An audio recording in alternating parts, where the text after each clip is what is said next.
আসসালামু আলাইকুম। আমি ডক্টর সামিম ইসলাম। আজকে কথা বলবো ফিভার নিয়ে, অর্থাৎ জ্বর নিয়ে আজ কথা বলবো। জ্বর কেন হয়, জ্বর হলে ওষুধ ছাড়া ঘরোয়া ট্রিটমেন্টে কি করে ভালো করা যায়, সেই বিষয়ে আজ বিস্তারিত আলোচনা করব। দেখুন, জ্বর কাকে বলে এটা যদি ভাবি, তার আগে আমাকে জানতে হবে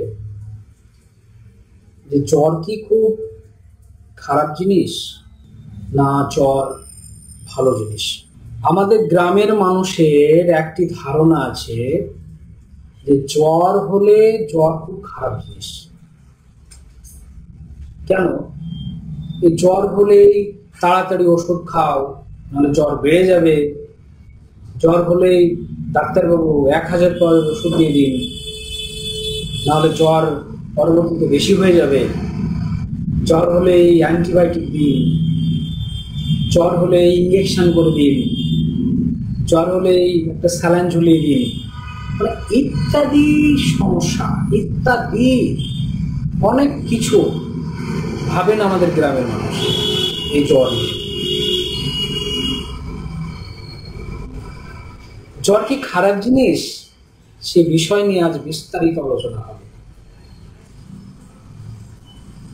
দেখবেন, জ্বর যদি খারাপ হতো শুধু আমার গ্রামেই জ্বর হতো না, শহরেও তো জ্বর হয়।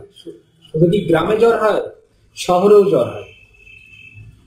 তাহলে শহরের মানুষ আগে কিন্তু ডাক্তার দেখিয়ে নিত, কারণ ভালো ভালো ডাক্তারগুলো শহরে থাকে। ওরা জ্বর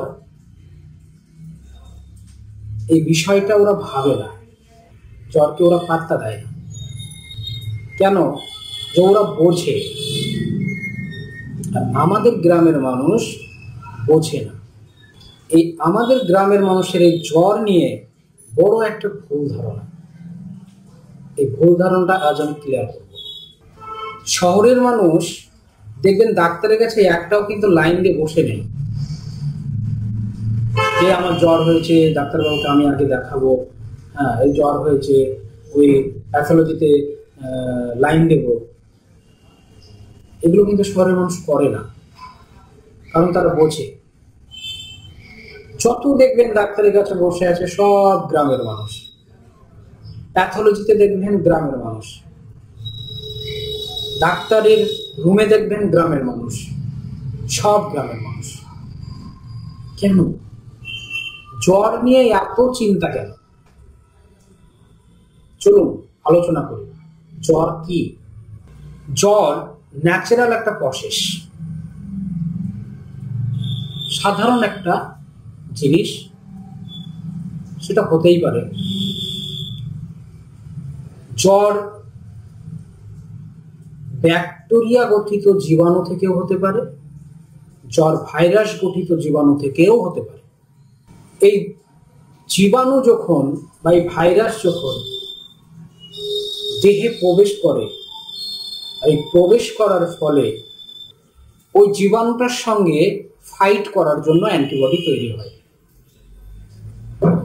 আমার শরীরে যদি অ্যান্টিবডি তৈরি হয়, তাহলে আমি কেন ওই বাইরে থেকে অ্যান্টিবায়োটিক ওষুধ ঢোকাবো ওই জীবাণুটাকে মারার জন্য? কারণ আমাদের অ্যান্টিবডি তো সেই জীবাণুটাকে মারবে। হ্যাঁ, সেই জন্য টাইম দিতে হবে, দেহের অ্যান্টিবডিকে টাইম দিতে হবে সেই জীবাণুটাকে মারার জন্য। তাহলে ওই জীবাণুর সঙ্গে যখন আমাদের দেহের অ্যান্টিবডি যখন ফাইট করে, তখন আমাদের কি হয়? জ্বর হয়। বা অ্যান্টিবডি যখন তৈরি হয় ওই জীবাণুটাকে মারার জন্য, তখন আমাদের জ্বর হয়, মানে গায়ের তাপমাত্রা বেড়ে যায়। তাহলে কি জ্বর খারাপ? আমার দেহে অ্যান্টিবডি তৈরি হয়ে যেতে, আমার গা যদি গরম হয়ে যেতে, ওকে মারতেই পারে, তাহলে তো জ্বর খারাপ না? এনে তো জ্বরকে খারাপ বলা যাবে না, একদমই না। মানুষ বলে যে একটি জায়গায় জীবাণু থাকলে জায়গাটাকে পুড়িয়ে দাও, জীবাণু নষ্ট হয়ে যাবে। আমরা বলি যে জল ফুটিয়ে খাবেন, তাহলে ওই জলের মধ্যে জীবাণুটা নষ্ট হয়ে যাবে। কোনো জিনিস খারাপ থাকলে, জীবাণু থাকলে ওই জিনিসটাকে ভেজে ফেলুন বা ফুটিয়ে ফেলুন, দেখবেন জীবাণুটা নষ্ট হয়ে যাবে। বা রোদের তাপে রেখে দিন, জীবাণুটা নষ্ট হয়ে যাবে। তাহলে আমরা জানি যে গরমে জীবাণু নষ্ট হয়ে যায়, তাপে জীবাণু নষ্ট হয়ে যায়। তারপর আমরা নিজেরাই কি করি, ওই জীবাণুটাকে মারতে দিই না। যে আমার শরীরে তাপমাত্রা বেড়ে গেল, ওই জীবাণুটাকে মারার জন্য, আমার শরীরে যে জীবাণুটা ঢুকেছে সেটা মারার জন্য, আর আমি সেটাকে মারতে দিলাম না। আমি বিভিন্ন অ্যান্টিবায়োটিক খেয়ে নিলাম, বিভিন্ন ধরনের ওষুধ খেয়ে নিলাম, দিয়ে আমার শরীরে তাপমাত্রা কমিয়ে দিলাম, ভাবলাম আমার জ্বর ভালো হয়ে গেছে। একদম নয়। এই ওষুধ খাওয়ার ফলে বিভিন্ন ধরনের অসুখ আমাদের সৃষ্টি হতে পারে। হার্টের সমস্যা হয়ে যেতে পারে, কিডনির সমস্যা হয়ে যেতে পারে, লিভারের সমস্যা হয়ে যেতে পারে, ইত্যাদি ইত্যাদি সমস্যা হতে পারে। তাহলে কি করবেন? ন্যাচারাল কিছু ট্রিটমেন্ট বলবো আমি, যেগুলো বাড়িতেই যদি মানা হয় তাহলে অসুখটা 80% কমে যায়। 80% মানুষ সুস্থ হয়ে যায়। 80%। 20% ভিন্ন, ম্যালেরিয়া, ডেঙ্গি, তারপর ডেঙ্গি হলেও তো 2 সপ্তাহে ভালো হয়ে যায় ওষুধ ছাড়া। ম্যালেরিয়া হতে পারে, তারপর ওই ডেঙ্গি হতে পারে, তারপর টিবি হতে পারে, ইত্যাদি ইত্যাদি অন্য অসুখ হতে পারে 20% মধ্যে। সেটা আলাদা ব্যাপার, সেটা ভিন্ন ব্যাপার। চলুন 80%, 80% জ্বর কিভাবে ভালো হবে সেই বিষয়ে আমি কয়েকটি টিপস বলবো। আপনি 1 নম্বর পয়েন্ট যেটা করবেন, আপনার গায়ে যে বস্ত্রটা থাকবে, যে পোশাকটা থাকবে, জ্বর আসলে সেটা খুলে ফেলুন এবং সেখানে একটা ছিমছাম পাতলা পোশাক পরুন, নরম পোশাক পরুন, যেন বাইরেকার বাতাস আপনার বডিতে লাগতে পারে, বাইরেকার বাতাস যেন আপনার স্কিনে লাগতে পারে। তাহলে কি হলো, ওই টেম্পারেচারটা বা ওই তাপমাত্রাটা অনেকটা কমে যাবে। 2 নম্বর পয়েন্ট বলবো, আপনি একটু উষ্ণ গরম জল করুন একটা পাত্রে এবং সুতির ন্যাকড়া নিন, নিয়ে ভালো সুতির ন্যাকড়া নিন একটি, দিয়ে ওই উষ্ণ গরম জলের মধ্যে চুবিয়ে ওই ভালো করে চিপে ফেলে আপনি কি করবেন, মানে গাটাকে ভালো করে মুছে দেবেন।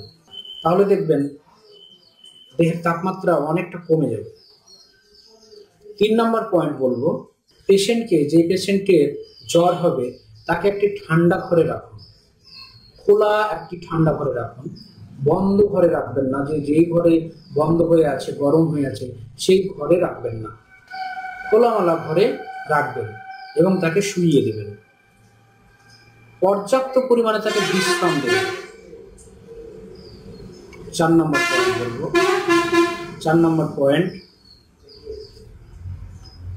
আপনি ওই জ্বর আসলো মানে যে একটা চাদর মুড়িয়ে দিয়ে তাকে ঢেকে রাখলেন, আবার কি করবেন, ওই মনে হবে যে আপনি ওই মোটা পোশাক পরিয়ে দিতে হবে, এটা একদম করবেন না। মানে এটা করলে পেশেন্ট ঘামার সম্ভাবনা থাকবে, আর ঘামলে ডিহাইড্রেশন হয়ে যাবে, একদমই নয় এটা। 5 নম্বর পয়েন্ট বলবো, পেশেন্টকে পর্যাপ্ত পরিমাণে জল পান করুন, কারণ জ্বরের পেশেন্ট একটু ঘামে, আর ঘামলে কি হয়, তিনি ডিহাইড্রেশন হওয়ার সম্ভাবনা থাকে, সেই জন্য তাকে পর্যাপ্ত পরিমাণে জল পান করাতে হবে, তাহলে ডিহাইড্রেশনটা হবে না। 6 নম্বর পয়েন্ট বলবো, পেশেন্টকে ভেরি ভেরি ইম্পর্টেন্ট 6 নম্বর পয়েন্ট, খুব গুরুত্বপূর্ণ, পেশেন্টের তাপমাত্রা মাপবেন। ডিজিটাল এখন থার্মোমিটার আছে, ডিজিটাল থার্মোমিটার জিভের তলায় দিয়ে দেবেন, দিয়ে সবাই মাপতে পারে, এটা দিয়ে খুব সহজ জ্বর মাপা। ডিজিটাল থার্মোমিটার তার তাপমাত্রা মাপবেন, কতটা থাকলে বুঝবেন জ্বর। আর যদি 98.7 ডিগ্রির নিচে হয় তাহলে এটা জ্বর হিসাবে ধরা যাবে না। 99 ডিগ্রি জ্বর হলে সামান্য জ্বর, 100 ডিগ্রি জ্বর হলে সেটা মিডিয়াম জ্বর, 102 ডিগ্রি পর্যন্ত জ্বর হলে মিডিয়াম থেকে একটু বেশি জ্বর। বড়দের ক্ষেত্রেও যেটা, বাচ্চাদের ক্ষেত্রে সেম একই জিনিস, একটু মেপে দেখবেন। তারপর যদি মনে হয় যে 103 ডিগ্রি হয়ে গেছে, 4 ডিগ্রি হয়ে গেছে, তাহলে পেশেন্টকে হসপিটালাইজ করুন, হসপিটালে নিয়ে যান, বা কোনো একটি ভালো ডাক্তারের কাছে নিয়ে যান। আরেকটি পয়েন্ট বলবো, 6 নম্বর পয়েন্ট, একটি পাত্রে জল গরম করুন, উষ্ণ গরম জল। উষ্ণ গরম জল করে ওই পাত্রের মধ্যে পাটাকে চুবিয়ে দিন, 2 পাটা চুবিয়ে দিন। উষ্ণ গরম জলের মধ্যে 2 পা চুবিয়ে দিন। তাহলে দেখবেন ওই টাইমটাই সময়কের জন্য তাপমাত্রাটা অনেক বেড়ে যাবে, এবং বেড়ে যাওয়ার পর আবার 10 থেকে 15 মিনিট পর ওই তাপমাত্রাটা একদম কমে যাবে, ওই তাপমাত্রাটা একদম কমে যাবে। 7 নম্বর পয়েন্ট বলবো, অনেকজন বলে যে ডাক্তারবাবু জ্বর হলে ওই নাক বন্ধ হয়ে যাচ্ছে, নাক দিয়ে নিঃশ্বাস নিতে পারছি না, সর্দি হয়ে গেছে। এটার একটা ঘরোয়া ট্রিটমেন্ট বলবো। আপনার যদি নাক বন্ধ হয়ে যায় বা সর্দি লেগে যায়, তাহলে আপনি কি করবেন, একটি পাত্রে গরম জল করবেন, আর ওই গরম জলে যে ভাপটা ওঠে, ওই ভাপটা মাথা নিচু করে ওই ভাপটাকে টানুন নাক দিয়ে এবং মুখ দিয়ে, পর্যাপ্ত পরিমাণে টানুন। দেখবেন নাক অনেকটা পাতলা হয়ে যাবে, সর্দি অনেকটা কমে যাবে। আরেকটি কাজ করতে পারেন, যে ন্যাচারাল যে ড্রপগুলো হয় নাকের, ন্যাসোক্লিয়ার, স্যালাইন জল, তারপর লবণ জল ইত্যাদি দিয়ে আপনি পরিষ্কার করতে পারেন নাক দুটো। দেখবেন 100%-এর মধ্যে 80% মানুষ এই টিপসগুলো মেনে সুস্থ হয়ে যাবে।